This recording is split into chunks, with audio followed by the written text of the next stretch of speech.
आज खुल के हो रहा है इंटरव्यू, ऐसे इंटरव्यू कम देता हूं मैं कभी कभी। बड़ा स्पॉन्टेनियस बात हो रही है। हिंडनबर्ग की रिपोर्ट में 2 चीजों पे ध्यान देना। वो क्या बोलते हैं? वो बोलते हैं वी बिलीव, और दूसरा क्या बोलते हैं? We think. भाई साहब समस्या निगम जी, आज दिल की बात बोलूं आपको, मैं इंसान को ना आज बहुत बुरा लगेगा कुछ लोगों को, एक कुकुर के साथ कंपेयर करूंगा एक जगह पे, काफी सारे इंसान। कैसे? इसके इन्वेस्टर्स के प्रेशर के कारण इसका आईपीओ आ रहा है। तो भाई ये तो तेरा उड़ते ही फट से नीचे जाएगा। और मैंने उसको वहां बोल दिया, मैंने कहा देख लियो मेरे दोस्त, 9 महीने के अंदर ये 40% से ज्यादा ड्रॉप होगा। वो नहीं माना, उसने पैसा लगा दिया उस पर। राहुल गांधी यात्रा पर निकले थे, भारत जोड़ो यात्रा कर रहे थे। मेरा मानना है, पूछना है आपसे ये कि अगर आप सबको सलाह देते हैं, सबको मोटिवेट करते हैं, एक मौका आपको मिले कि राहुल गांधी को सलाह देनी है, उनको मोटिवेट करना है, तो आप क्या कहेंगे? ओए होए होए, क्या प्रश्न पूछे। राहुल गांधी को क्या सलाह देंगे? Gold statement, girl statement, success statement, sex statement. एक शख्स जिनका शौक है मोटिवेट करना, वे डूबते को सहारा देते हैं। इंसान के अंदर मर चुके जज्बात और जोश को जिंदा कर देने का हुनर उन्हें बखूबी आता है। आप ऊंचाइयों पे पहुंचने का सपना देख रहे हैं, वे सपने को साकार करने का तरीका बता देंगे। आप मंजिल तक पहुंचने का रास्ता ढूंढ रहे हैं, वे आपको सही दिशा दिखा देंगे। ऐसे शख्स को विवेक बिंद्रा के नाम से जानते हैं। विवेक जी, बिजनेस टुडे टेलीविजन के बातें कामयाबी की शो में आपका स्वागत है।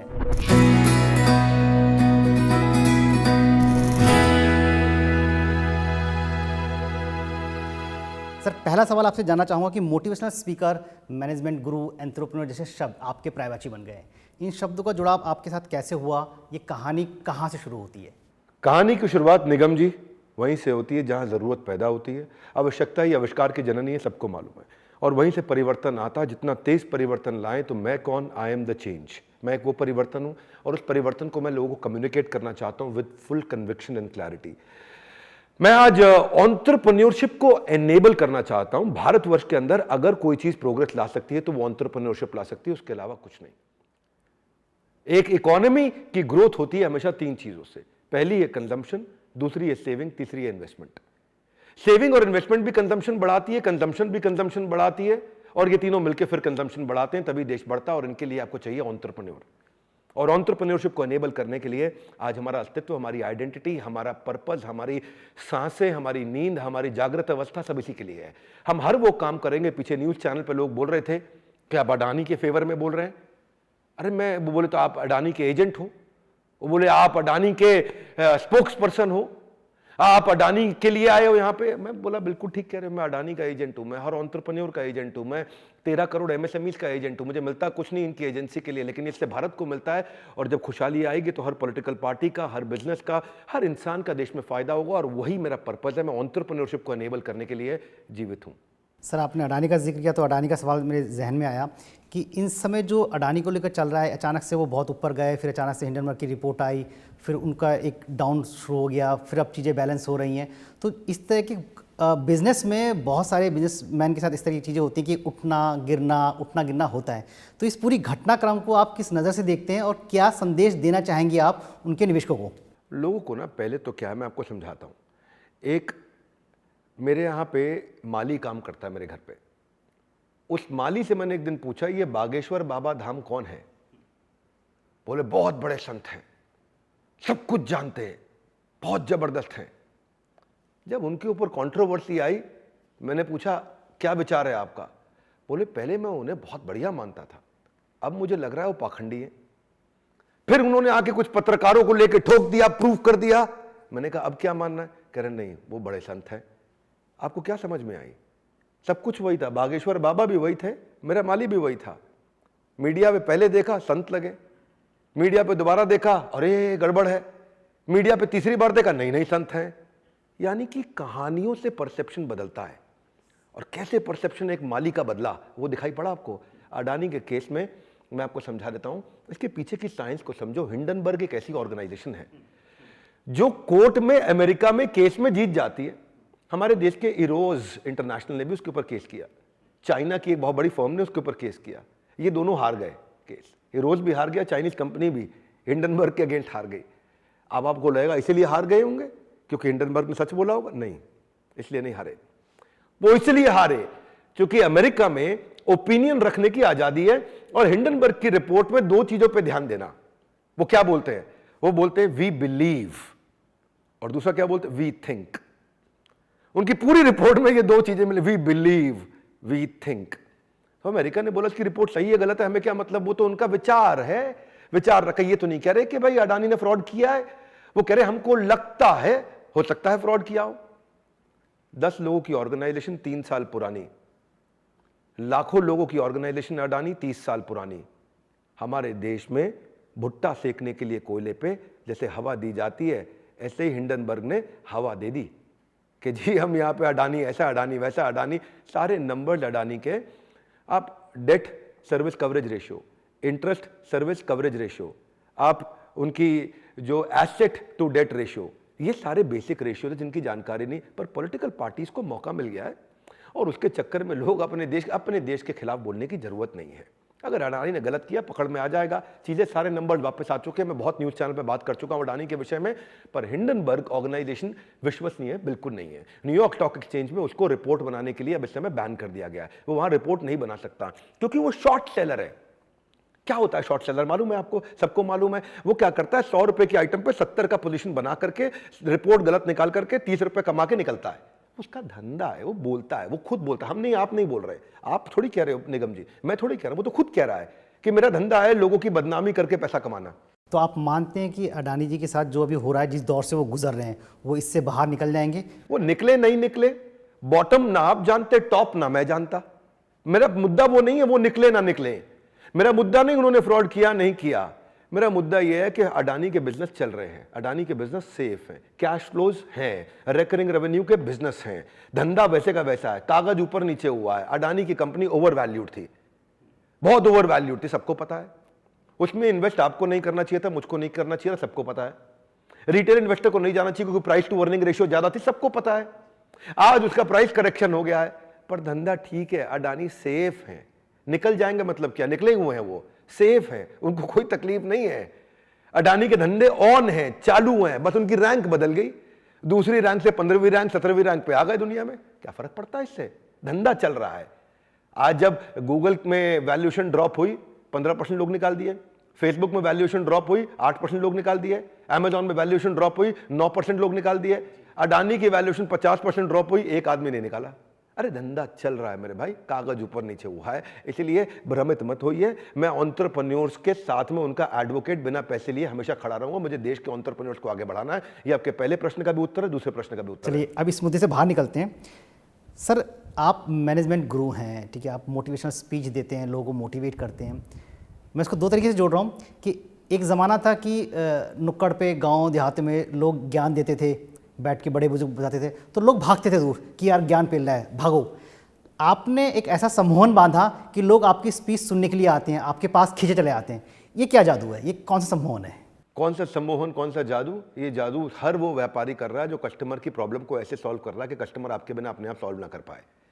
तो जादू, ये आपने जादू पूछा ना, तो ऐसे नहीं करते जादू। जादू करते कस्टमर की प्रॉब्लम को समझो, उसको समझो, फिर प्रोडक्ट बनाओ। तो कंज्यूमर और क्रिएटर जिस दिन साथ में आ जाए सारे नंबर खत्म हो जाएंगे।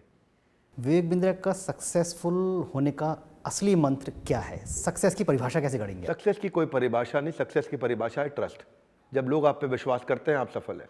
आप आर्थिक रूप से मत देखिए, it is a progressive realisation of a worthy goal. 3 बातें हैं। प्रोग्रेसिव मतलब रोज बढ़ना है, रियलाइजेशन मतलब परिवर्तन चाहिए किसकी तरफ, वर्दी गोल, ऐसा गोल जो गोल परस्यू करने लायक है। आतंकवाद का भी गोल हो सकता है और लोगों को व्यापार में आगे बढ़ाने का भी गोल हो सकता है। गोल दोनों है, पर ये वर्दी है वो अनवर्दी गोल है। So progressive realisation towards the worthy goal, ऐसा गोल जिसको परस्यू करके आपकी रियलाइजेशन इंप्रूव हो और प्रोग्रेसिव रोज आगे बढ़ते हो, रोज आगे बढ़ते हो, रोज आगे बढ़ते हो। सो success is a journey, it is not a destination. Success की परिभाषा यही है, एक गोल बना के क्लैरिटी लेकर के आओ। भाई साहब समस्या, निगम जी आज दिल की बात बोलूं आपको, मैं इंसान को ना आज बहुत बुरा लगेगा कुछ लोगों को, एक कुकुर के साथ कंपेयर करूंगा एक जगह पे, काफी सारे इंसानों को। कैसे? आपके घर में है कुकुर जिसे बोलते हैं बड़ा ही लॉयल पशु कॉल्ड डॉग, निगम जी है आपके घर में? नहीं है। जिसके घर में आप देखना, अगर जानकारी हो तो डॉग को ट्रेन करने के लिए क्या चाहिए, बिस्किट। क्या चाहिए उसको? बिस्किट दो हाथ में लाएगा, बिस्किट दो बैठ जाएगा, बिस्किट दो उठेगा, बिस्किट दो भौंकेगा। इसी से ट्रेनिंग देते हैं। जब डॉग ट्रेनर से मिलोगे ऐसी ट्रेनिंग देता है वो। भाई साहब वो क्या कर रहा है, उसको इंस्टेंट ग्रेटिफिकेशन मिल रहा है। बिस्किट मिला, अरे लिप मिला लो हाथ, बिस्किट मिला, अरे बैठ जाओ। इंसान भी ऐसा हो रहा है, वो इंस्टेंट ग्रेटिफिकेशन मिलता है, बड़े गोल को छोड़ देता है। रास्ते में चवन्नी मिली, बड़े गोल को छोड़ देता है। एक और चवन्नी मिली, बड़े गोल को छोड़ देता है, इसलिए चवन्नी लाल बन जाता है वो। हम लोगों को समझाते हैं भाई साहब बड़े पर्पस को पकड़ के रखो, वरना एक कुकुर भी एक बिस्किट के लिए भटक जाता है और उसको जो मर्जी करा लो वो कर लेता है। आपके गोल वाले शब्द की जब आपने बात की तो मुझे जयशंकर प्रसाद जो महाकवि रहे उनकी एक पंक्ति याद आई। मैं उससे जोड़ना चाहूँगा कि इस जीवन का मकसद नहीं है शांत भवन में टिक रहना, पहुँचना उस सीमा तक जिसके आगे राह नहीं है। इसको आप कैसे समझाएंगे लोगों की? कुछ लोग हैं कि अपना गोल्स फिट करते हैं लेकिन वो फिर थक के बैठ जाते हैं, हार जाते हैं। तो हमको कहाँ तक फाइट करनी चाहिए? पहुंचना उस सीमा तक जहां तक राह नहीं है। पकड़ो बात को, क्या बात कही आपने, पहुंचना उस सीमा तक जहां तक राह नहीं है। इसका मतलब गोल तक राह है। पर्पस बहुत बड़ा होता है। पर्पस बता रहा हूं मैं, केवल गोल नहीं, पर्पस। जिस दिन जीवन में एक मुद्दा, एक लक्ष्य पैदा हो गया। आप जानते हैं मंडेला को जेल में डाला 27 साल। मेरे भाई साहब उनको छोटी निक्कर में रखते थे, सर्दी के अंदर 5 डिग्री टेम्परेचर में, पत्थर तोड़ने में लगे रहते बूढ़े मंडेला। पत्नी का देहांत हुआ, जाने नहीं दिया क्रिमेशन पे। बेटे का देहांत हुआ, जाने नहीं दिया क्रिमेशन पे। घर में विवाह हुआ, जाने नहीं दिया शादी में। घर से चिट्ठी आती थी, पढ़ने नहीं दिया जाता था। फ़ोन कराएं तो शीशे के उस पार खड़ा कर देते थे। जब मन करे उनको खूब मारते पीटते थे। तो फिर भी वो अपने देश के लिए लगे रहे, क्योंकि उन्हें तनख्वाह मिलती थी नहीं। इंस्टेंट ग्रेटिफिकेशन बिस्किट मिल रहा था जो कुकुर को मिल रहा था नहीं। मंडेला पर्पस पे लगे थे। तो जाना है उस राह पे जहां तक जिसके आगे राह नहीं, जिसके आगे राह ना हो, यानी कि जहां मंजिल। तो ये जो है ना, जब पर्पस बड़ा होता है ना तो इंसान बड़ा काम करता है भाई साहब। तनख्वाह के लिए कभी बड़ा काम नहीं करता। सर आज के जो युवा हैं, जो आज की जनरेशन है, वो एक ज़माना था कि हम जब बड़े हो रहे थे हमको बताया जाता कि डॉक्टर बनना है, इंजीनियर बनना है, हमारा एक गोल सेट होता था। आपकी युवा पीढ़ी जो है मैक्सिमम टाइम फ़ोन पर रील्स और शॉर्ट्स, वो इनका गोल बन गया, मैक्सिमम समय वहाँ गुजरा है। ऐसे लोगों के लिए आपका क्या संदेश होगा? ऐसे लोगों के लिए देखो भाई साहब, जो मेरा संदेश है वो बड़ा सिंपल है कि आज कोविड काल के बाद 7 से 8 घंटे का मोबाइल का वॉच टाइम हो गया है। स्क्रीन टाइम बहुत बढ़ता चला जा रहा है। लोग लगे हुए हैं, पतली कमरिया मेरी, हाय हाय हाय, डांस चल रहा है वहाँ पे, और अपना समय बिता रहे। ऐसे ऐसे ऐसे ऐसे ये उंगली चलने का पैटर्न बदल गया है। ऐसे चलती है उंगली, मैं कैमरा पे सबको दिखा रहा हूँ, ये उंगली चलने का पैटर्न बदल गया है। तो भैया जो रील जिससे मैं देख रहे हैं और रील के पीछे लगे हुए हैं, मैं उनके लिए सिर्फ ये कहना चाहता हूँ कि आप आज डिस्ट्रैक्ट क्यों हो रहे हैं? क्योंकि आपके पास में क्लैरिटी नहीं है। तो डिसिप्लिन डिस्ट्रैक्शन को ख़त्म करता है। डिसिप्लिन चाहिए आपको, कंसिस्टेंसी चाहिए आपको एक मकसद चाहिए जीवन के अंदर। आपको एक विशाल मकसद चाहिए, विशाल लक्ष्य चाहिए, महान लक्ष्य। Goal statement, girl statement, success statement, sex statement. Success statement sex statement के बहुत ऊपर है। जिस दिन सक्सेस स्टेटमेंट के पीछे भागे, सेक्स स्टेटमेंट से अपने आप डिस्ट्रैक्शन से बाहर आ जाओगे। जिस दिन गोल स्टेटमेंट के पीछे भागे, गर्ल स्टेटमेंट के पीछे अपने आप बाहर आ जाओगे। ये सब चीज़ें अपने आप मिल जाती हैं। चक्कर क्या है, ये नहीं मिलता, दिशा नहीं मिलती, क्लैरिटी नहीं मिलती। चीफ कन्फ्यूजन ऑफिसर है, बनना चीफ क्लैरिटी ऑफिसर था। सर मैं आपके बारे में पढ़ रहा था कि कहीं ना कहीं आप सन्यासी के तौर पर भी अपने जीवन को जिया है। एक सन्यासी के तौर पर जब अपने जीवन को जिया तो आपने क्या महसूस किया, क्या शिक्षा आपको मिली, और वो संदेश कैसे आप शेयर करेंगे अपने दर्शकों के साथ? मैं ये कहना चाहता हूँ भाई, जब मैं सन्यासी तो नहीं था, मैं ब्रह्मचारी था। सन्यास जो है आश्रम, वो चौथा आश्रम होता है। पहला आश्रम ब्रह्मचारी, फिर गृहस्थ, फिर वानप्रस्थ, फिर सन्यास। तो मैं सन्यास तक नहीं पहुंचा, मैं अभी गृहस्थ आश्रम में हूँ। गृहस्थ से वानप्रस्थ की तरफ बढ़ रहा हूँ, उसकी तैयारी कर रहा हूँ, फिर सन्यास आएगा। तो ब्रह्मचर्य आश्रम में जो मैंने सीखा, मैंने शास्त्रों को पढ़ा, भगवद गीता को पढ़ा। अमानित्वम, अदम्बित्वम, अहिंसाम, शांतिरार्जवम, आचार्योपासनम, शौचम, स्थैर्यम, आत्मविनिग्रह। भगवद गीता में भगवान समझाते हैं अमानित्वम, मान की इच्छा मत रख। अदम्बित्वम, दंभ अहंकार समाप्त हो जाना। आचार्योपासनम, आचार्य उपासन, उपासन, आसन उप मतलब नजदीक रखो। उनके आचार्य यानी कि आपके जो बड़े शिक्षक गण हैं, उनके पास बैठ के सीखते चलो। अमानित्वम, अदम्बित्वम, आचार्योपासनम, शौचम। शौचम मतलब हमेशा अपने शौच मतलब सफाई रखो, साफ सुथरे रहो।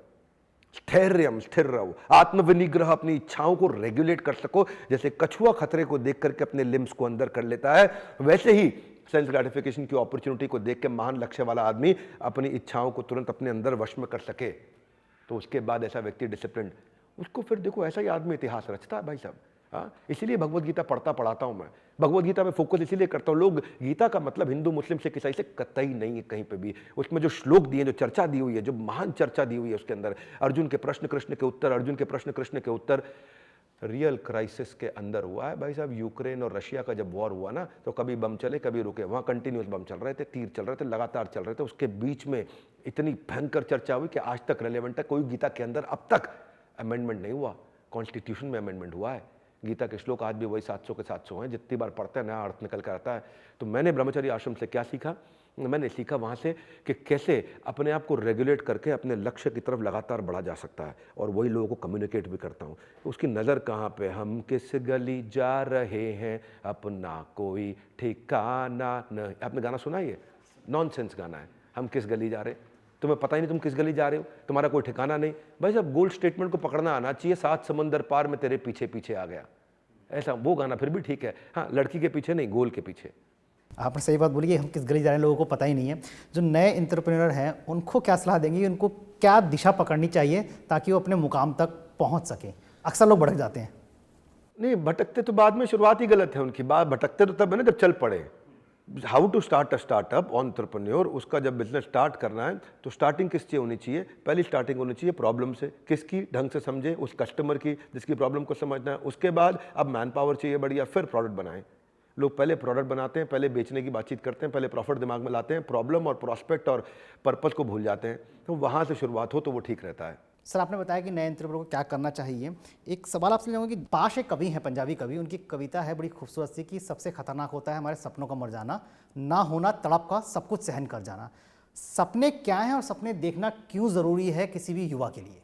सपने क्या है और क्यों देखना जरूरी है किसी भी युवा के लिए? हाँ जी। भाई साहब, अगर सपना ही नहीं होगा, अगर उसके पास में क्लैरिटी ऑफ द ड्रीम नहीं, मैं एक गोल्डन स्टेटमेंट दूंगा रोज। अगर जिंदगी में प्रोग्रेस चाहिए आपको, अपना सपना याद करो, अपना सपना याद करो, अपना सपना याद करो, अपना सपना याद करो। सबसे बोल रहा हूँ, इसी एक बात को पकड़ लेना। रोज सुबह उठ के क्या करो? अपना सपना याद करो, अपना सपना याद करो। मैं आंख बंद करके याद करता हूँ, गहराई में उतर जाता हूँ। मेरा सपना क्या, मैं उससे भटक तो नहीं रहा हूँ। और रोज भटकेगी, भटकाएगी दुनिया आपको, और रोज हटाएगी दुनिया आपको, चलाएगी दुनिया आपको, हिलाएगी, गाली देगी आपको। अपना सपना याद करो, अपना सपना याद करो। सब कुछ भूल जाओ, मेरी इस इंटरव्यू से एक स्टेटमेंट उठा के ले जाओ, अपना सपना याद करो।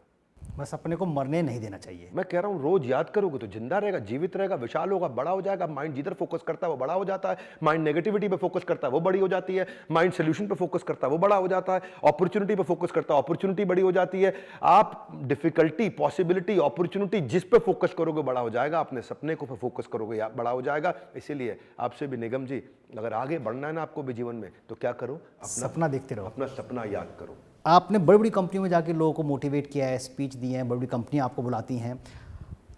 टेक्नोलॉजी की कंपनियों की दुनिया में अगर देखें तो बहुत सारा ले ऑफ हो रहा है, बहुत लोगों को निकाला जा रहा है, नकारात्मक माहौल थोड़ा सा। ऐसे में आप क्या सलाह देंगे कंपनियों को भी और उन लोगों को भी जो काम करते हैं, किन चीज़ों के लिए आपको पहले से तैयार रहना चाहिए और कैसे?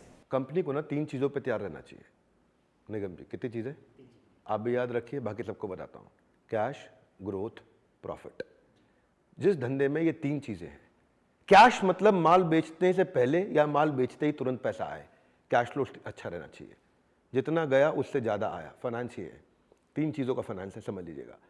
जितना पैसा गया उससे ज़्यादा आना चाहिए हर महीने, वो है आपका कैश फ्लो पॉजिटिव। जितने का माल बेचा उससे ज़्यादा का पैसा आना चाहिए, वो मार्जिन है, वो प्रॉफिट है। दोनों में फ़र्क है। फ़र्क क्या है मैं समझा देता हूँ। भारत की सरकार का जो टैक्स सिस्टम है उसके कारण फ़र्क समझा देता हूँ आपको। ऐसा होता है, आपने 100 रुपये का माल 150 में बेचा, कितने का मुनाफा? 50 रुपये का। 100 का माल 150 में बेचा, 50 रुपये का मुनाफा। आपकी बुक्स में प्रॉफिट आ गया, आपने बिल इनवॉइस जनरेट किया, प्रॉफिट आ गया, पर पेमेंट 4 महीने बाद आई। तो यानी कि प्रॉफिट है, कैश नहीं है। ये प्रॉफिट नकली है, समझ में आ गया? 4 महीने बाद बाई चांस वो पेमेंट देने को मर गया, फिर आप उसके पीछे पीछे घूमते रहो, कोर्ट में जाते रहो, एमएसएमई समाधान योजना में जाओ, इसमें जाओ, उसमें 180 दिन और लगाओ, गेम ओवर। तो पहला चीज है, जब धंधा करो कैश का धंधा करो, उधार का नहीं। कैश फ्लो स्टेटमेंट अच्छा। दूसरा चीज है मार्जिन। मार्जिन आपको बता दिया, 100 का माल 120, 130, 150 में बेचना है, क्योंकि because expansion without gross margin is committing suicide. Expand कर रहा है, मार्जिन है नहीं, गेम ओवर। तीसरी चीज ग्रोथ। अब जो कैश और प्रॉफिट आ रहा है वो हर महीने बढ़ बढ़ के आना चाहिए, वो है ग्रोथ। ये बढ़ बढ़ के हर महीने आना चाहिए। अगर आपकी कंपनी का आज आपका जो ऑर्गेनाइजेशन है बिजनेस टुडे टीवी, ये भी हर महीने बढ़ना चाहिए, इसका टॉप लाइन हर महीने इसका रेवेन्यू बढ़ना चाहिए, वो ग्रोथ है। लेकिन बढ़े कैसे? प्रॉफिटेबल तरीके से बढ़े। और पेमेंट कैसे आए? आपके पास एडवर्टाइजर से पेमेंट आता है, तुरंत आए। ऐसे ही मेरा धंधा, आपका धंधा, सबका धंधा। मैं आपकी तो बहुत इज्जत करता हूं, आप लोग बहुत बढ़िया काम करते हैं। तो जिस धंधे के अंदर ये 3 चीजें, वहां ले ऑफ नहीं होगा। ले ऑफ होने का दूसरा कारण क्या होता है? आपकी स्ट्रैटेजी बार बार बदल जाना। आज आपने ये प्रोडक्ट लॉन्च किया, उसके लिए आपने 500 आदमी हायर कर लिए, बाद में बोला नहीं नहीं ये प्रोडक्ट काम का नहीं है, अब ये लॉन्च कर दो, तो इनको निकाल के नए आदमी लेकर के आए। लोगों का आपसे विश्वास खत्म हो जाता है। ये 2 कारण होते हैं कि ले ऑफ होते हैं। एक, स्ट्रैटेजी बार बार बदलना, क्लैरिटी ना होना, और दूसरा, कैश ग्रोथ प्रॉफिट कंट्रोल में ना रखना। सारे स्टार्टअप, सारे बिजनेस जिसके ये 3 चीजें। मेरे यहाँ एक सीनियर लीडर थे हमारी कंपनी में, अंदर की बात आज आपके सामने बता देता हूँ। वो सीनियर लीडर आकर के एक दिन ना एरो सिटी में एक होटल में जाकर के कॉफी शॉप पे मोबाइल लगा के रोने लग गए। हाई पेटीएम का आईपीओ आ रहा है, एक बेचारा छोटे गांव का लड़का कहाँ से कहाँ पहुँच गया, मैं अपनी बेटी का सारा पैसा जमा किया हुआ आज उसके आईपीओ में लगाने जा रहा हूँ, आने वाला है आईपीओ, आने वाला है आईपीओ। सीनियर लीडर था, मैंने उसको अपने पास बुलाया। मैंने कहा क्या कर रहा है भाई, तेरे कारण हमारी कंपनी की भी बेइज्जती होगी। आज पेटीएम के पास ना कैश है, ना ग्रोथ है, ना मार्जिन है। कैश उसका दूसरों को धंधे पे चल रहा है, ग्रोथ पिछले साल से डीग्रो कर गया, मार्जिन आज तक लॉस में है कंपनी, उसमें तीनों ही नहीं है पेटीएम में। इसका आईपीओ आने के बाद, इसका आईपीओ आई इसलिए रहा है क्योंकि इसके इन्वेस्टर्स को बाहर निकलना है, इसके इन्वेस्टर्स के प्रेशर के कारण इसका आईपीओ आ रहा है। ओ भाई ये तो तेरा उड़ते ही फट से नीचे जाएगा। और मैंने उसको वहां बोल दिया, मैंने कहा देख लियो मेरे दोस्त, 9 महीने के अंदर ये 40% से ज्यादा ड्रॉप होगा। वो नहीं माना, उसने पैसा लगा दिया उस पर। आज वो एम्प्लॉय हमारे साथ नहीं है, क्योंकि वो बहुत शर्मिंदा हुआ बाद में। और क्या हुआ, ये कंपनी 60% उड़ गई। हमारे देश का 60,000 करोड़ रुपया गायब हो गया इस कंपनी में से, क्योंकि 3 चीजें नहीं थी, कैश नहीं था, ग्रोथ नहीं था, प्रॉफिट नहीं था। नायका के साथ भी यही हुआ। जो ऐसे करेंगे उनके साथ यही हो। इनको आईपीओ जाना इनकी मजबूरी होती है। निगम जी सुनो पहले ध्यान से, मजबूरी क्या होती है इनकी। मैंने ना आपकी कंपनी में पैसा लगा रखा है, अब मेरा पैसा छुट्टा नहीं हो रहा है। आईपीओ में रिटेल इन्वेस्टर आएगा, मेरा पैसा छुट्टा होगा, मैं बाहर निकलूंगा, तो वो उसको इन्वेस्टर प्रेशर डालता, आईपीओ चल, आईपीओ चल, आईपीओ चल। ये आईपीओ जाता है, इन्वेस्टर अपना पैसा निकाल के बाहर हो जाता है, इसका धड़ से गेम ओवर, और बेचारा रिटेल इन्वेस्टर मेरा आपके जैसा बर्बाद हो जाता है। किसी भी कंपनी के फंडामेंटल जानना जरूरी है। सर ये जो आपने एग्जांपल दिए बहुत अच्छा है, मैं इसको थोड़ा सा और लार्ज स्पेल जाता हूँ कि शेयर बाजार में लोग पैसा डालते हैं बिना चीज़ों को समझे कि इसका शेयर डाल दो पैसा, शेयर गिर गया निकाल लो पैसा। ऐसे लोगों को आप क्या सलाह देंगे कि मतलब कितना पेशेंस ज़रूरी है, कितना चीज़ें इसमें समझना कितना ज़रूरी है चीज़ शेयर बाजार को? इनको पता क्या करना चाहिए, इनको ढाबे पे वेटर की नौकरी करनी चाहिए। पूछो क्यों? इसलिए करनी चाहिए क्योंकि वहां पे ना टिप मिलती है। आपने 500 रुपए का खाना खाया तो आप 50 रुपए की टिप देते हो, और वो टिप से खुश हो जाता है। अब इनका इससे क्या मतलब, आप पूछोगे? इनका इससे ये मतलब, ये ऐसे घोर अज्ञानता के लक्षण प्रकट करते हैं। इन लोग को कोई टिप देता है, अरे यहाँ डाल दे पैसा, ये टिप मिलती है ना, एक वो टिप होती है, एक ये टिप होती है। टिप मिली, इसमें पैसा डाल दे, इसमें पैसा डाल दे, जाएगा, भागेगा, दौड़ेगा। इनको फंडामेंटल सीखने चाहिए। एक मैं बताया था, अपनी तारीफ नहीं करना चाह रहा था, पर फिर भी कर देता हूँ, जरूरी है यहाँ पे। 39 मिनट का एक मैंने वीडियो दिया है, शेयर मार्केट का संपूर्ण ज्ञान। उसमें मैंने 10 फंडामेंटल बताए हैं, वो बताऊंगा तो आपके साथ में 1 घंटा उसमें निकल जाएगा। अगर पॉइंट्स में बता दे 10 फंडामेंटल कौन से? बहुत लंबा जाएगा। मैं आपको फिर भी शॉर्ट में बता दिया, 3 चीजें बता दिया आपको। कैश चाहिए, ग्रोथ चाहिए, प्रॉफिट चाहिए। अगला बता देता हूँ, मैनेजमेंट अच्छी होनी चाहिए। 5वां बता देता हूँ, कंज्यूमर उसको कंसिस्टेंटली खरीद रहा हो बाजार से, आपको इंडिकेशन मिलते रहने चाहिए। आपको ये देखना चाहिए कि ये जो कंपनी है इसका 10 साल का ट्रैक रिकॉर्ड दिख रहा हो, 10 साल में इसने कितने अप कितने डाउन लिए। ये मैं कुछ फटफट 6-7 चीजें तो आपको बता दी। वो 10 पॉइंट का वीडियो, उसे मैंने डेटा के साथ एक्सप्लेन किया है, वो देख लें आप। शेयर मार्केट में जब कोई वीडियो डालता हूं, वो 1 करोड़, 2 करोड़, 3 करोड़, 4 करोड़ लोग देख लेते हैं उसको, उस वीडियो को तुरंत, क्योंकि लोग जानते हैं इस आदमी की समझ है, ये इन्वेस्ट किया हुआ है इसमें, इसलिए नहीं कर रहा, इसको कोई कमीशन मिल रही है इसलिए नहीं कर रहा। मैंने किसी शेयर मार्केट में किसी कंपनी की को कभी प्रमोट नहीं किया कि इसमें पैसा, जैसे आज भी बोल लेता हूँ अडानी के लिए, मैं ये नहीं बोल रहा अडानी में पैसा डालो, मैं ये बोल रहा हूँ कि हमारे जयचंद लोग जो हमारे देश में हैं उनकी मत सुनो बस। भाई हमारे देश के व्यापारी को आगे बढ़ाना, इतनी तुम्हारी जिम्मेदारी, देश पे उंगली मत उठाना, इतना मैं कह रहा हूँ। खैर मैंने आपको बता दिया शेयर मार्केट के विषय में। एक पीछे किसी ने मुझसे इंटरव्यू में बोला था कि शेयर मार्केट जो है स्कैम है, स्कैंडल है, वो भी अज्ञानी है बहुत। शेयर मार्केट ना स्कैम है ना स्कैंडल है, कंप्लीटली रेगुलेटेड है, बहुत जबरदस्त एरिया। अगर इंटेलिजेंस आ जाए, राइट इन्वेस्टमेंट करोगे तो आपको ग्रोथ मिलेगी। अब शेयर मार्केट से बाहर निकलते हैं, कुछ दिन पहले बजट आया, बजट को लेकर आपकी क्या राय है? मैं टैक्स पर भी आऊंगा उसके बाद आपके पास। बजट भी, टैक्स भी, ये सब पे मैं राय दे चुका हूं, फिर भी आपने पूछ लिया है, मैं बता देता हूं। बजट अच्छा बजट है, मैं ये नहीं कहूंगा कि 10 में से 10 है बजट, पर ये बजट जो है ये बजट एक करेज वाला बजट है जो लॉन्ग टर्म विजन के साथ रखा गया, क्योंकि इंफ्रास्ट्रक्चर पे पैसा काफी लगा दिया भाई। अपन 4-5 लाख करोड़ से 7.5 लाख करोड़ पे गए, उससे 10 लाख करोड़ पे आ गए। कई गुना ग्रोथ इंफ्रास्ट्रक्चर पे लगाई गई। मैं आपको एक उदाहरण दे देता हूं। आज हम नोएडा में बैठे हैं, मेरे घर पे बैठे हैं, यहाँ पे जिम के अंदर चर्चा कर रहे हैं। यहाँ पे नोएडा में बाहर एक छोटा सा एक्सप्रेस वे है 20-25 किलोमीटर का, सड़क बनी, इंफ्रास्ट्रक्चर है। उसके बनने से 1 लाख मकान बन गए, उसके बनने से 2.5 लाख लोगों के ऑफिस बन गए, उसके बनने से 10 बड़े मॉल बन गए, उसके बनने से आज काफी रेजिडेंशियल पेरिफेरल छोटे बिजनेस भी आ गए, उसके बनने से एक बहुत बड़ी ग्रोथ आई। ये 25 किलोमीटर बता रहा हूं आपको। हमारा देश में हजारों किलोमीटर की सड़कें बन रही हैं। अमेरिका में सड़कें इसलिए हैं क्योंकि अमेरिका अमीर है। यस और नो? नो। अमेरिका अमीर इसलिए है क्योंकि अमेरिका में सड़कें हैं। समझ में आ रही मेरी बात? बड़ी अलग बात बता रहा हूं मैं। अमेरिका इसलिए अमीर है क्योंकि अमेरिका में सड़कें हैं। जब सड़कें होती हैं, अब सुनिए 2 बात और बताता हूं बजट के बारे में आपको। एक बड़ी कमाल की बात, आज बड़ा खुल के हो रहा है इंटरव्यू। ऐसे इंटरव्यू कम देता हूं मैं कभी कभी, बड़ा स्पॉन्टेनियस बात हो रही है। जब आप किसी को रेवड़ी बांटते हो, रेवड़ी बांटना थोड़ा कठोर शब्द है, पर इसका अर्थ यह हुआ जब आप किसी को फ्री बीज देते हो, कुछ गिफ्ट देते हो, तो 1 रुपए की रेवड़ी यानी कि 1 रुपए का फ्री बी यानी कि 1 रुपए का गिफ्ट देने से 90 पैसे की इकोनॉमिक एक्टिविटी होती है देश में। जब आप इंफ्रास्ट्रक्चर में पैसा लगाते हो तो 1 रुपए की इन्वेस्टमेंट से 3.5 रुपए की इकोनॉमिक एक्टिविटी होती है। अब इसको समझते हैं फिस्कल डेफिसिट से जोड़ के, साधारण भाषा में समझाना मेरी एक्सपर्टीज है, ठीक है। फिस्कल डेफिसिट क्या है? मैंने अपने बजट के वीडियो के बाद अपने रसोइये से पूछा। मैंने कहा महाराज बोलते हैं प्रेम से अपने रसोइये को। मैं कहा महाराज फिस्कल डेफिसिट क्या है? समझ में आया मेरा वीडियो देख के? बुरा आ गया। मैं कहा क्या है?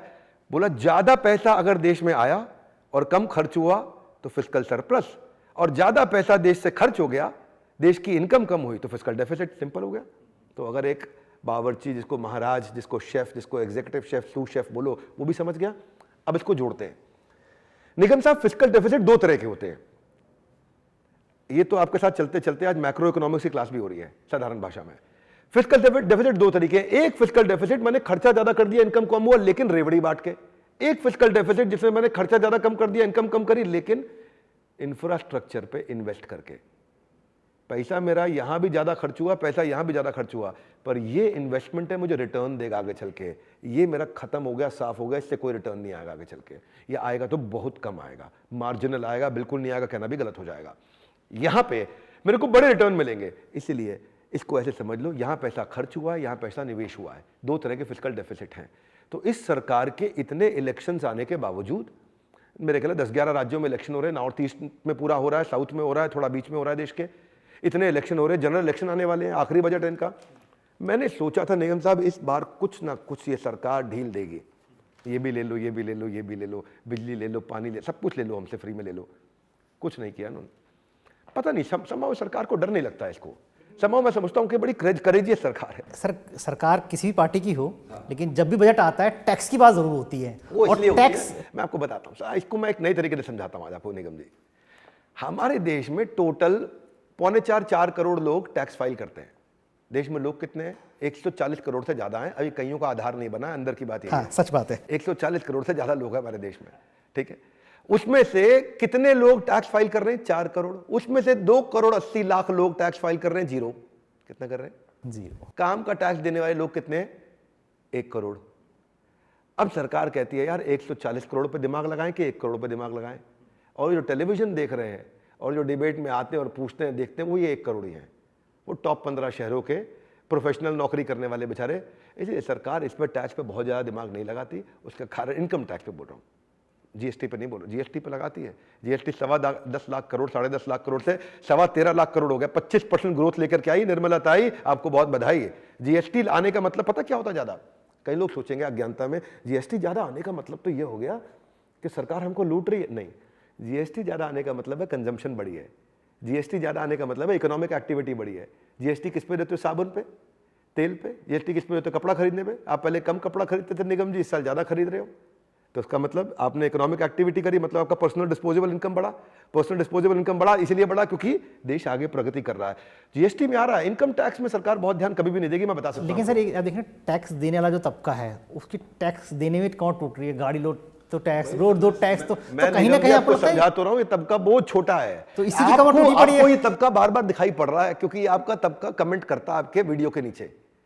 ये तबका आपको कुछ ना कुछ ओपिनियन पोल में पार्टिसिपेट करता है, क्योंकि ये थोड़ा एजुकेटेड तबका है, ये सेमी एजुकेटेड तबका है। बाकी के लोग जो है, जो असली जनता है, पूरा भारत है, उनको इससे फर्क नहीं पड़ता है।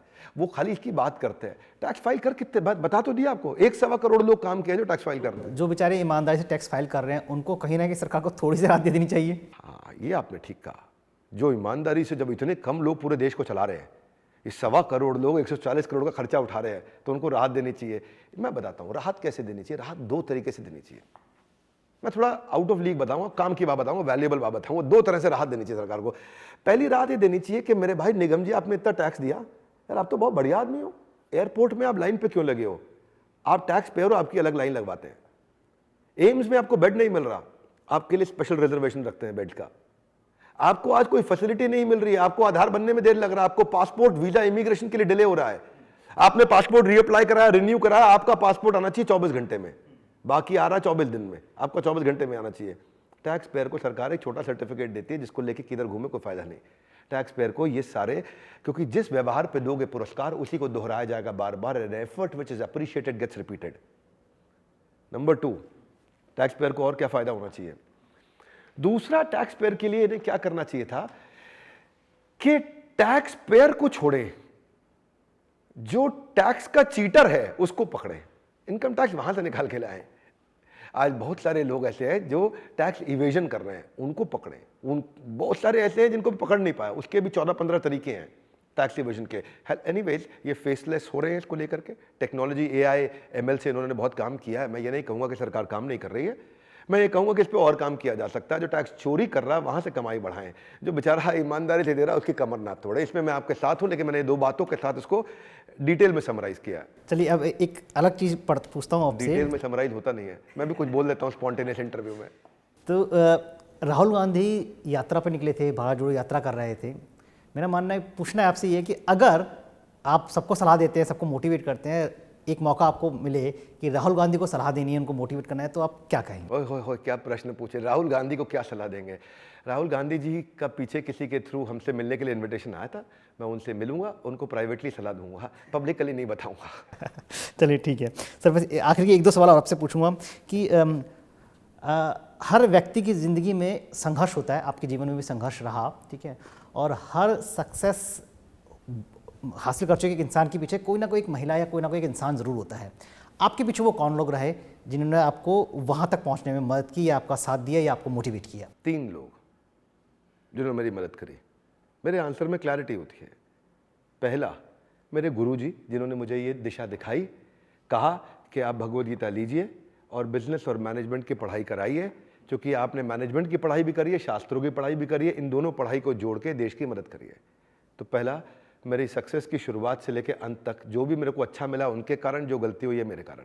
तो पहले मैं अपने गुरुजी को प्रणाम करता हूँ। दूसरा, जो मुझे सक्सेस मिली, उस सक्सेस में का कंट्रीब्यूशन बहुत बड़ा है मेरी कंपनी के लीडर्स का, जो दिन रात मेरी एब्सेंस में भी मेहनत करते हैं। मैं ऑफिस नहीं जा पाता, आज भी हम जिम में बैठे हैं, यहाँ चर्चा कर रहे हैं, अपने घर पे बैठे हैं, चर्चा कर रहे हैं, लेकिन लीडरशिप बहुत मजबूती से काम कर रही है, बहुत कमिटेड है, बहुत इंटेलिजेंट है, बड़ी फोकस्ड है, और तेज़ रिजल्ट, कैश ग्रोथ, प्रॉफिट तीनों में ला रही है। तो वो दूसरा। और तीसरा, जो सबको बनाए रखता है, वो हमारा कंज्यूमर। वो हमारे को व्यूअरशिप, एंगेजमेंट देता है। आज भी वर्ल्ड का number 1 entrepreneurial YouTube channel run कर रहे हैं। एटलीस्ट 8-9 कैटेगरी, 12 कैटेगरी के अंदर वर्ल्ड में नंबर 1 है। इनके अलावा 11 वर्ल्ड रिकॉर्ड्स भी बन गए हैं। ये सब हमारे कंज्यूमर्स के कारण हुआ है। जो कस्टमर सिग्नल देता है, मैं उस हिसाब से कंटेंट बना देता हूँ। एक सवाल था जो मैं आपसे पहले पूछना चाहता था, लेकिन वो पूछते पूछते अब आखिर में आ गया कि जब मैं आया तो आप जिम में व्यस्त थे। आप इतने व्यस्त रहते हैं अपनी पूरी ज़िंदगी में, इतना काम, आपके पास लोगों से मिलना होता है, आप कैसे समय निकाल पाते हैं जिम में? और ये जिम आपका मोटिवेशन कैसा है? क्योंकि अक्सर लोग, मुझे से लोग जिम शुरू करते हैं 2 दिन में छोड़ देते हैं, तो ये जिम के अंदर मोटिवेशन कैसे आता है? निगम जी, इस प्रश्न को मैं पूरा करता हूं। अच्छा प्रश्न है आपका, और ये प्रश्न हो सकता है वायरल भी हो जाए आज लोगों को, क्योंकि इस मैसेज की जरूरत है। जिंदगी में जिम ने लोगों को 4 चीजों की जरूरत है, और मैं 4 चीजों पे ध्यान देता हूं। ठीक है, तैयार?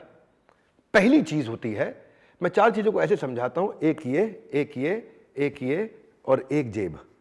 ये 4 चीजें हैं। ठीक है, जेब मतलब पैसा कमाना नहीं रुकना चाहिए, आपको पैसा कमाने की आदत पड़नी चाहिए कि आप ढंग से अच्छा पैसा कमाओ ताकि बाकी सबकी आप मदद कर पाओ, सेवा कर पाओ, उसको इकोनॉमिक एक्टिविटीज में, उसको सबके इकोसिस्टम में मदद करो। तो पैसा आपको कमाना आना चाहिए, रेगुलर कमाना चाहिए, बढ़ बढ़ के कमाना चाहिए, पहला चीज। तो मैं उसमें समय लगाता हूं। दूसरा, इस पे समय लगाता हूं, रोज सीखना, रोज अपने आप को लर्निंग कराना, रोज सीखना, रोज लर्निंग कराना, रोज सीखना, रोज लर्निंग कराना। क्योंकि भाई साहब, अनपढ़ वो नहीं जो पढ़ नहीं पाते, अनपढ़ वो हैं जो सीखना नहीं चाहते। हाँ? इसलिए सीखना बहुत जरूरी है। अगर ऐसे ही पढ़े रहोगे तो आगे चल के बहुत पड़ेगी, तो इसलिए पढ़ते रहो, बहुत अच्छा है। तो ये हो गया दूसरा। एक जेब बताया, एक दिमाग बताया। अब आते हैं आपको तीसरा, वो है आपका दिल। दिल हमेशा तब खुश रहेगा जब आध्यात्मिक जीवन में आगे बढ़ोगे, जब मन को संतुष्ट रखोगे, थोड़ा घूमोगे फिरोगे और आध्यात्मिक प्रगति करोगे, मन को संतुष्ट स्पिरिचुअलिटी के साथ रखोगे। और चौथा है आपकी हेल्थ, वो आपका फिजिकल है ना। तो मैं जिम में रोज समय लगाता हूँ, जिम में लगाता हूँ, इधर फुटबॉल कोर्ट है उसमें लगाता हूँ, बैडमिंटन कोर्ट में लगाता हूँ। 1.5 घंटे से 2 घंटे का मेरा फिजिकल एक्टिविटी रोज रहता है। ये चारों पे समय लगाता हूँ। जो इंसान इन चारों पे समय लगाता है उसको कौन हराएगा? वो जिंदगी में रोज प्रगति करेगा, आनंद लेगा, उसका आनंद कभी रुक नहीं सकता है। ये 4 चीजों पर अपने आप को नंबर दे दीजिएगा, अपने आप को स्कोर दे दीजिएगा। चारों में 10 में से स्कोर दीजिए।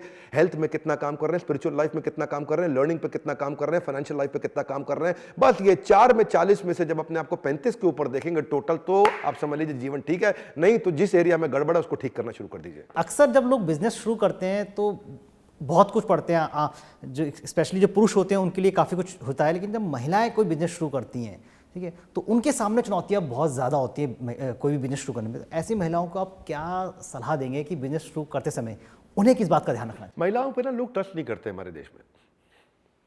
आज भी पिछले साल की जितनी फंडिंग आई है, उस टोटल फंडिंग का 1% नहीं, 0.3% किसी ऐसे स्टार्टअप में गया है जो स्टार्टअप कोई महिला चला रही है। आज भी हमारे देश के में जो एम्प्लॉयमेंट है स्टार्टअप्स के अंदर, जो टॉप फाउंडर्स का है महिलाओं का, वो 7% से लेस पार्टिसिपेशन है। आज भी हमारा देश टोटल 44 देशों में से महिलाओं के इंडेक्स पे काम करने में 41वीं रैंक पे चल रहा है। आज भी हमारा देश इंप्रूवमेंट आ रहा है, बहुत स्लो है। हाँ, नारी है, बेचारी नहीं है, आगे बढ़ रही है। हाँ, ये इंप्रूवमेंट आ रहा है। अगर महिला बिजनेस शुरू कर रही है, जो आपका प्रश्न था, उनके लिए क्या सुझाव देंगे, ये पूछा आपने? जी बिल्कुल। निगम जी, सुझाव पे मैं 2 बातें बताता हूं। 2 बातों की तकलीफ आती है। एक, उनको कोई पैसा नहीं देता, अरे महिला कर नहीं पाएगी, ये लड़की क्या करेगी। और दूसरा, मतलब मैंने किरण मजूमदार शॉ ऑफ बायोकॉन, वो हमारी प्रोफेसर है बड़ा बिजनेस की। हमारे यहाँ प्रोफेसर आपको पता होगा बिलियनियर्स होते हैं। हाँ, डालमिया, सिंघानिया, बर्मन, जिंदल, मुंजाल, गोयनका, मोदी, मित्तल, टाटा, बिरला, अंबानी, अडानी, गोदरेज, नंदा, सब बड़े बड़े हम लोग व्यापारियों को प्रोफेसर बनाया। हमारे प्रोफेसर ऐसे नहीं है जैसे बाकी होते हैं।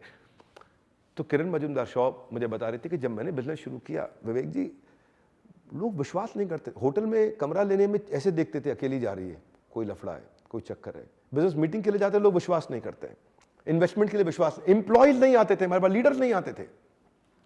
महिला है, पार्किंग लॉट के लीडर, पार्किंग लॉट समझते हैं यार, अब जॉब यहां से निकाल दिया गया हूं तो थोड़े दिन के लिए जुगाड़ के लिए कोई कंपनी ढूंढ लेता हूं, तब तक असली कंपनी ढूंढते रहूंगा। तो ये ऐसे होता है। 2 चीजें, एक पैसा, दूसरा मैन पावर, ये नहीं मिल पाती है आपको। आपके पास आइडिया अच्छा हो, मेहनती हैं आप, जुनूनी हैं आप, जिद्दी आप, करना चाहते हैं। मैं तो बताऊं आपको, एम्प्लॉयज कई बार ना ऐसे हो जाते हैं कि समुंदर में जब जहाज चल रहा हो और आप किसी से पूछो, एम्प्लॉय से, भाई आप एंटरप्रेन्योर हो, आप पूछो भाई तेरे को जहाज चलाना आता है, बोलेगा आता है। आप पूछो, आप तू मेरे को ये समुंदर पार करा देगा जहाज चला के, वो एम्प्लॉय इंटरव्यू में बोलेगा पार करा दूंगा आपको जहाज। क्या आप बात कर रहे हो, रोज जहाज चलाता हूं, इतने जहाज चलाए मैं तो, इससे बड़े बड़े जहाज चलाए मैं तो। आपको ठीक है, क्या तनख्वाह लोगे, बोले ये तनख्वाह दिया, लेकिन जहाज से पार करा दे। जहाज में चल पड़ा, समुद्र के बीच में आ गया। जहाज में हल्का सा कोई छोटा मोटा छेद जिसको वो ठीक कर लेता, पर लेकिन उसको लगा यार फालतू काम करना पड़ेगा यहाँ पे। तो वो जहाज की बाउंड्री पे आके खड़ा होकर के तख्ती लेकर के बाजू वाले जहाज पे दिखाना शुरू कर देता है, ओपन फॉर हायरिंग। बाजू वाला जहाज वाला वहीं से उसे बात करता है, कितने में आएगा, बोले इससे 20% ज्यादा पे आऊंगा। बाजू वाला जहाज अपना जहाज रोकता है और ये उसमें जाने से पहले उनको बोल देता है, ठीक है सेठ जी मैं चलता हूं, मैं जरा दूसरे जहाज में निकलना पड़ेगा मुझको। अब वो सेठ जी क्या करे, तूने तो मेरा जहाज बीच में रोक दिया, तू कह रहा था मुझे जहाज पार कराएगा समुंदर। तो ये लॉयल नहीं होते एम्प्लॉयज, और महिलाओं के लिए और लॉयल नहीं होते। तो उनको बहुत सीखना पड़ेगा कि लॉयल्टी कैसे बिल्ड करें। एम्प्लॉयज़ का एंगेजमेंट कैसे बिल्ड करें, कस्टमर का विश्वास कैसे बिल्ड करें। ये कठिनाइयाँ हैं, ये संघर्ष है, पति तैयार नहीं है, सास ससुर तैयार नहीं है, बच्चों को पालना है, प्रेगनेंसी के बाद की तकलीफ है, बीच में सबैटिकल आ जाता है, लोग वो सारे कॉन्फिडेंस के लिए इनको एक्स्ट्रा लड़ना पड़ रहा है। इसलिए मैं कहूँगा इनको भी ये 4 चीज़ों पर हमेशा ध्यान दें, जो मैंने 4 चीज़ें बताई हैं जो सफलता के लिए ज़रूरी हैं। मेरा विश्वास है महिला अब हमारे देश में रुकेगी नहीं, शुरुआत हो चुकी है। विवेक जी, आपने हमको समय दिया, इसके लिए बहुत बहुत धन्यवाद। आपसे बात करके मज़ा आया। यूट्यूब चैनल बिजनेस टुडे के आपको लाइक करें, शेयर करें और हमें देखते रहें। और ये इंटरव्यू कैसा लगा ये कमेंट बॉक्स में ज़रूर लिखें। धन्यवाद। धन्यवाद। वीडियो पसंद आया तो हमें लाइक, कमेंट, शेयर और सब्सक्राइब जरूर करें।